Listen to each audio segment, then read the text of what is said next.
Hello everyone, welcome back to my YouTube channel. My name is Shubham and today we are gonna talk about the highest paying jobs in Canada, जो कि मैंने कोशिश की है कि दो categories में डिवाइड कर दूं.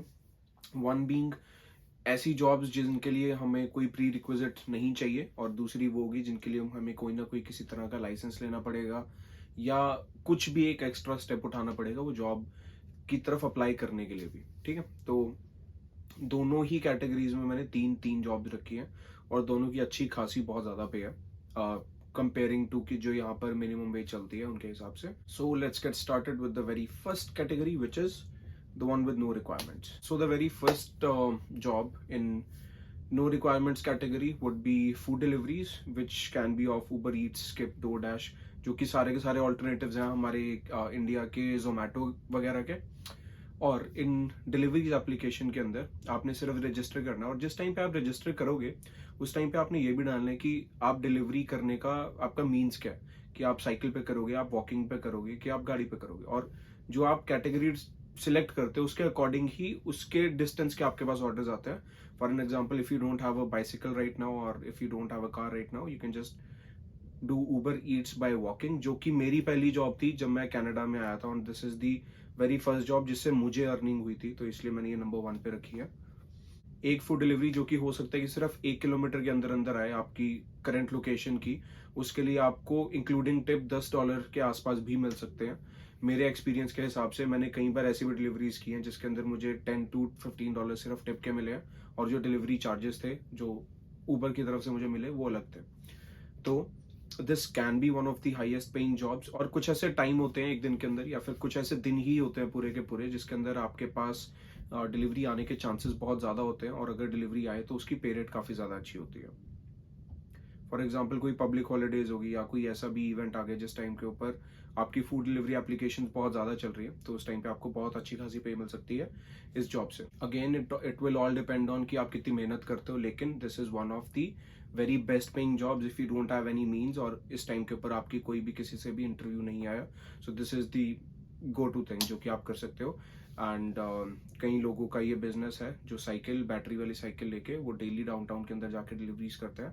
And downtown is an area जहाँ पर बहुत ज़्यादा क्लस्टर के अंदर डिलीवरीज आती हैं, कि आप अगर नीचे ही मैकडोनल्ड्स है तो साथ वाले ही एक बिल्डिंग के 15वें फ्लोर के ऊपर किसी ने डिलीवरी मंगवाई हुई है. सो या अब सेकंड पॉइंट की बात करें, वो होगा कस्टमर सर्विस रिप्रेजेंटेटिव की जॉब.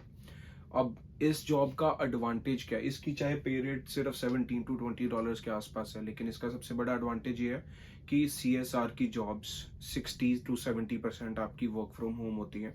और वर्क फ्रॉम होम जॉब होने का एडवांटेज हम सबको पता है कि जो भी आपका ट्रैवलिंग का एक्सपेंस है और जो हमारा आने जाने का टाइम का भी एक्सपेंस ही अगर आप लगा लो, अगर आप 1 घंटा किसी जॉब के ऊपर जाने में लगा रहे हो और 1 घंटा ही वापस आने के अंदर भी लग रहा है, और जो थकान हो रही है उसका 1 घंटा और निकाल दो, तो $15 पर आवर के हिसाब से भी अगर मैं लगाऊं तो $45 आपके इस टाइम के अंदर सेव हो रहे हैं सिर्फ टाइम बचाने की वजह से. And time is money here in Canada.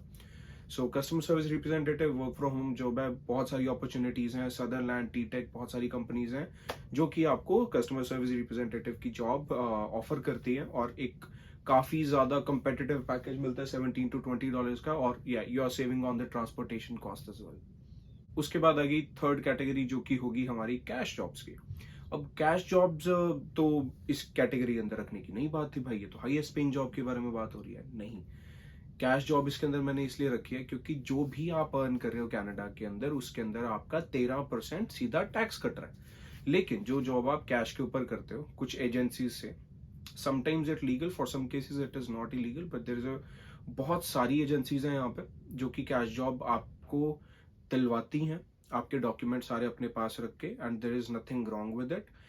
यहाँ पर जितने भी लोग आते हैं उन्होंने आज तक एक ना एक कैश जॉब पे जरूर जाकर देखा होगा. ऑब्वियसली कुछ एक्सेप्शंस होंगी, लेकिन it is very very common. And in this case आपका कोई टैक्स नहीं कट रहा, नंबर 1. नंबर 2 कि अगर आप टिम हॉर्टन्स, मैकडोनल्ड्स वगैरह पे लगते हो वहां पर वो आपको देते हैं जो ओंटारियो के अंदर बेस पे चल रही है, दैट इज 15.25. लेकिन अगर आप कैश जॉब्स करते हो जो कि ऑब्वियसली थोड़ी सी हार्ड होंगी, फैक्ट्री के अंदर होंगी, तो इस टाइम पे आपको ओवर टाइम भी ऑलमोस्ट डबल पेड होता है. नो सम पीपल जिन्होंने कुछ स्पेसिफिक टाइम्स के ऊपर कैश जॉब के ऊपर $30 to $35 भी 1 घंटे के कमाए हैं, and even more than that. Okay, जितना भी आप ओवर टाइम करोगे उतनी आपको एक्स्ट्रा पे मिलेगी. और ऐसा सब कुछ करने के बाद जो आपकी eight the and cash in hand आता है, दैट इज इरिस्पेक्टिव ऑफ कि आप कौन सी स्टेट में, आपको टैक्स नहीं देना पड़ रहा, जितना भी है आपके सीधा हाथ के अंदर आ रहा है, और वो आप अपने बैंक के अंदर जाके सीधा डिपॉजिट भी कर सकते हो. तो these cash jobs are great option for those guys जिनको मेहनत करने से कोई प्रॉब्लम नहीं है, कि थोड़ा सा ज़्यादा आपकी बॉडी को एक्सर्ट करके आप थोड़ा सा ज़्यादा अर्न कर रहे हो. जिन लोगों को ऐसी कोई प्रॉब्लम नहीं है, वो they can go for cash jobs right away, no problem with that. And yeah, you're getting paid good as well in that, and you work if you are willing to work overtime, that's a bonus. उसके बाद उस category की बात करेंगे जिसके अंदर आपको शुरुआत के अंदर इनिशियली जाने के अंदर थोड़े से पैसे लगाने की जरूरत पड़ सकती है. फॉर एग्जाम्पल किसी तरह का आपको लाइसेंस लेना पड़ सकता है, और वो वाली कैटेगरी होगी हमारी category number 2. You can think of keeping like $300 spare in your pocket to get those licenses and get started with these jobs. But if you decide to go that way, अगर आपको पैसे लगाने का मन कर जाए कि हाँ ठीक है मैं कंसिडर कर सकता हूँ इस ऑप्शन को, तो जो 3 आगे जॉब्स आने वाली हैं, those are amazing. The number 1 being Amazon deliveries. So मैंने खुद विंडसर के अंदर जब मैं गया था, तो विंडसर में जाने के बाद मेरी जो पहली जॉब लगी थी वो Amazon डिलीवरीज की लगी थी, because I had a G licence. And जब बाकी लोग थोड़ा परेशान हो रहे थे जॉब्स को लेके, उस टाइम के ऊपर I was very very calm, because मेरी उस टाइम पे एक ऐसी जॉब थी, और मैं इस जॉब को करने के बाद पता चला कि इस जगह के अंदर, इस पर्टिकुलर कैटेगरी के अंदर कितना स्कोप है.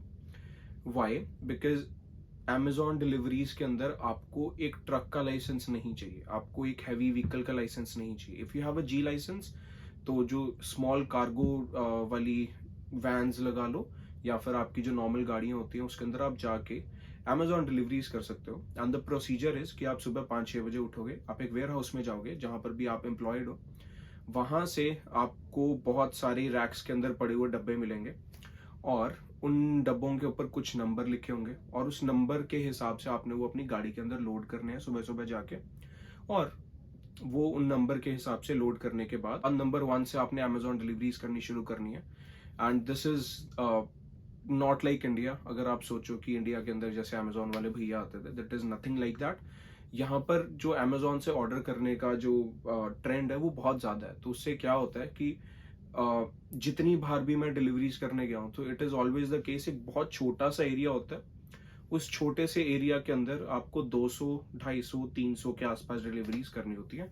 डिपेंड करता है कि उस एरिया के अंदर आपको कितनी डिलीवरीज आती हैं. कई बार ऐसे होता है कि एक पूरा एरिया आपको अलॉट हो जाता है, कि अगर आपकी उस दिन के अंदर उस एरिया की 100 डिलीवरीज आ रही है तो आपको 100 करनी है, 150 आ रही है तो 150. और मैंने पर्सनली 350 डिलीवरीज भी की है एक बहुत छोटे से एरिया के अंदर. वाई? एक ही घर की कई बार 60 डिलीवरीज, 8 डिलीवरीज भी आती थी, और एक घर छोड़ के दूसरे वाले घर की भी 5 से 6 डिलीवरीज और आ जाती थी. So and the best part is you are not getting paid by the stop, कि आपकी एक घर के अंदर अगर 7 डिलीवरीज हैं, तो you are getting paid 7 times the pay for 1 delivery, because आपकी एक ही घर के अंदर 7 आ गई. तो that is a great thing. और द फैक्ट कि वो गाड़ी आपकी नहीं है, गाड़ी भी Amazon वाले प्रोवाइड करते हैं, इंश्योरेंस भी Amazon वाले प्रोवाइड करते हैं, गैस भी Amazon वालों की ही होती है, और जितना भी खर्चा है वो सभी का सभी उनका है. जो हमारे है, हमारी सिर्फ और सिर्फ मेहनत है, और जितनी हमने Amazon डिलीवरीज छोड़नी है उसकी बात है. सो अगर आप सिंपल कैलकुलेशन भी करो, अगर मैंने बोला है कि मैं एक दिन की 300 से 350 डिलीवरीज भी करता था, 300 to 350 अगर मैं डिलीवरीज करूं एक दिन में, और लेट अस अज्यूम कि आपको मिनिमम 75 सेंट्स मिल रहे हैं, तो 75 सेंट्स के हिसाब से भी करने पे आपके $225 at the end of the day बनते हैं. And let me tell you, it is not as difficult as you think it might be. अगर आप बहुत ज्यादा अच्छे से, अगर आप शिद्दत से काम करते हो, तो आप एक घंटे के अंदर ऑलमोस्ट 40, 45 to 50 डिलीवरीज रख सकते हो. और अगर ऐसा कोई सिनेरियो आ जाए, जैसा मैंने बताया अभी, कि एक ही घर के अंदर 5-7 डिलीवरीज आ जाए, तो कई बार ऐसा भी होता है कि एक घंटे के अंदर 60 से ऊपर डिलीवरीज, यानी one delivery in less than 1 minute. You think about 60 deliveries per hour, जैसे मैंने अभी बोला, तो you are getting almost around 40, 45, $50 an hour, which is amazing. कोई भी जॉब अगर आप देख लो, चाहे आप ओवर टाइम भी लगाते हो, तब भी आप इतने पैसे नहीं अर्न करोगे कि आपको एक घंटे की $40-45 मिल जाए, जो कि Amazon डिलीवरीज करने के स्कोप के अंदर पॉसिबल है. And it is very very very good job. मैंने की है, मुझे पता है. मुझे इसलिए छोड़नी पड़ी कि जिस कॉरपोरेशन के साथ मैं काम कर रहा था उनके पास डिलीवरीज आनी बंद हो गई थी, वो सीजन थोड़ा सा ऑफ चल रहा था, तो उतने टाइम के लिए उन्होंने मुझे बुलाना बंद कर दिया और मुझे जॉब चाहिए थी बहुत ज़्यादा ज़रूरी, तो मैं उनका वेट भी नहीं कर पाया और मैंने अगली जॉब के लिए ट्राई करना शुरू कर दिया. So this is a very great option. If you are up for it, go for it. Second category आती है सिक्योरिटी जॉब. अब सिक्योरिटी जॉब के अंदर आपको सिक्योरिटी लाइसेंस रिक्वायर्ड है, और जो सिक्योरिटी लाइसेंस लेने की प्रोसेस है उसके अंदर ऑलमोस्ट आपको 1 महीना भी लगेगा और ऑलमोस्ट $300 भी लगेंगे. सो it is a very expensive process, considering वो वाले लोग जो अभी अभी आए हैं यहाँ पे उनके पास $300 कई बार नहीं होते हैं स्पेयर करने के लिए, तो उनके लिए ये स्टार्ट करनी थोड़ी सी मुश्किल है. But if you get started with it, इस जॉब की एक पर्क क्या है, जैसे सभी जॉब्स की जितनी भी मैंने बात की कुछ ना कुछ पर्क्स थी, इस जॉब की ये पर्क है कि आपके पास बहुत ज़्यादा काम नहीं होता करने को. कई बार आपको ऐसी साइट्स मिल जाती हैं जिस टाइम के ऊपर आपको सिर्फ एक चेयर के ऊपर बैठना है और and you just have to observe the people coming in and out and see if there is any problem with anything. If there is तो आप जाके सीधा 911 को कॉल करोगे. आपको खुद को टैकल नहीं करनी है चीज. This is not like India के सिक्योरिटी गार्ड कि आपको कोई भी अगर चोर आ रहा है तो वो पकड़ना, उनके पीछे भागना. It is nothing like that. जो आपके सिक्योरिटी के एग्जाम के अंदर आपको सिखाते हैं वो सिखाते ये हैं कि अगर आपको कोई भी प्रॉब्लम दिखे तो आपने कन्फ्रंट नहीं करना बंदे को. आपको कभी कन्फ्रंट नहीं करना. अपनी खुद की आपकी जान आपको जोखिम में नहीं डालनी है. आपने सिर्फ 911 कॉल करना है जो कि यहाँ का इमरजेंसी नंबर है, and as soon as you call the 911 and your job there is done. That's it. So 90 to 95% of the scenarios के अंदर जो दिन है बिल्कुल नॉर्मल निकलते हैं. आपको बैठना है एक जगह के ऊपर. और जो इसकी एक और अगर मैं एडवांटेज बताऊं तो जो नाइट शिफ्ट्स होती हैं, नाइट शिफ्ट्स के अंदर ज्यादा लोग भी नहीं होते, so you just have to wait it out. आपको 10-12 घंटे एक जगह के ऊपर बैठ के निकालने पड़ेंगे, but that's it. So it is a very easy job to do. बहुत ज़्यादा अच्छी पे है इसकी भी. As you can see $18 to $20 यहाँ पर आम एक सिक्योरिटी गार्ड को मिलते हैं per hour. If you want to have a low stress job and जिसके अंदर आपको फिजिकल काम ज़्यादा ना करना पड़े, सो गो फॉर इट. उसके बाद आती है लास्ट कैटेगरी की लास्ट जॉब जो कि है फोकलिफ्ट ऑपरेटर की. अब पे रेट तो 20 to 25 है, लेकिन ये सबसे एंड में मेंशन करने का मेरा मोटिव ये है कि कई बार ऐसा होता है कि पे ही आपके लिए सब कुछ नहीं होती है. जो पर्क्स हैं इस जो उस जॉब के साथ आते हैं वो एक बहुत ज्यादा बड़ी एडवांटेज लेके आते हैं अपने साथ. तो फॉकलिफ्ट ऑपरेटर जितने भी हैं वो सारे के सारे अगर लगेंगे तो वो लगेंगे फैक्ट्रीज के अंदर, और फैक्ट्रीज का काम सभी लोग नहीं प्रेफर करते करना, इसीलिए मैंने इसको एंड में रखा है. लेकिन it is worth considering because जो फोकलिफ्ट का लाइसेंस है it is not very expensive to make, और उसके अंदर आपको एज सच कोई बहुत ज्यादा टेस्ट भी नहीं देना पड़ता है. It is a very easy process to go through.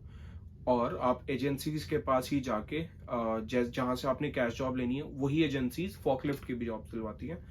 And once you get into that stuff and chalana forklift is not that difficult if you consider. but yeah, factory job है. Factory job होने के साथ साथ थोड़े से risk involve होते हैं factory के ही, और उन सब चीज़ों को आपको कंसिडर करके this is also a very nice job that you can do here in Canada, and that pays you really really well. Okay, so that's it about the video guys. If you liked it, do subscribe to my channel, like this video, leave a comment कि आपको अगली video कौन सी चाहिए. I know I've had some requests of people saying कि Windsor के अंदर job कैसे लेनी है, उस चीज़ की वीडियो के बारे में बात कर रहे थे. लेकिन हाँ, I thought कि this is a very very interesting topic and this should be covered first. That's why I made this video. And once again, if you liked it, do subscribe to my channel, do like the video, share it to your friends, or if possible, I know I'm asking for a lot, but if you can share it to your Instagram or Snapchat stories or WhatsApp stories as well, so that this can reach a very very huge user base. Okay, so that's it for today, and I'll see you in the next video. Until then, bye bye, take care.